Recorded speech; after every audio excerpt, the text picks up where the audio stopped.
আজকে আমি আপনাদের সাথে শেয়ার করব খুব সহজে কি করে বাড়িতে লাল লঙ্কার গুঁড়ো করা যায়। আবার এই লঙ্কাটা গুঁড়োটা করে আপনি অনেকদিন স্টোরও করে রাখতে পারবেন। তার জন্য প্রথমে আমি বাজার থেকে লঙ্কা কিনে নিয়ে চলে এলাম।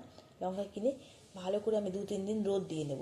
একদম লঙ্কাগুলো যখন ঝনঝন করে বাজবে তখন আপনি বুঝতে পারবেন এটা রেডি হয়ে গেছে গুঁড়ো করার জন্য। তারপরে আমি একটা বাটির মধ্যে নিয়ে নিলাম লঙ্কাগুলোকে। তারপরে আমি একটা একটা করে প্রত্যেকটা লঙ্কার আমি বোটা ছাড়িয়ে নেব, নিয়ে আমি একটা মিক্সির মধ্যে ভরে নেব।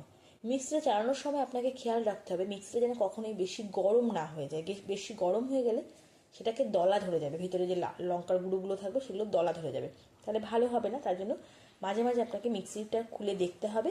আর বেশি গরম হয়ে গেলে আপনাকে কিছুক্ষণ রেস্ট দিয়ে নিতে হবে। আমার ভরা হয়ে গেল লঙ্কাগুলো, এখন আমি মিক্সিটা চালিয়ে নেব আর মাঝে মাঝে খুলে খুলে দেখবো, আর একটা কাঁটা চামচ দিয়ে ভালো করে আমি নেড়ে নেব। আমার মিক্সিতে লঙ্কার গুঁড়োটা সম্পূর্ণ করা হয়ে গেল। দেখুন কি সুন্দর হয়েছে, বাজারের কেলা লঙ্কার গুঁড়োর থেকে অনেক ভালো এবং অনেক স্বাস্থ্যকর। আবার খরচও কিন্তু অনেকটাই কম পড়ে বাড়িতে আপনি যদি করেন। তারপরে আমি একটা পরিষ্কার কৌটো নিয়ে নিয়েছি, কৌটোর মধ্যে ভালো করে ভরে নেব। আবার আমি এটা কিন্তু অনেকদিন স্টোরও করে রাখতে পারবো।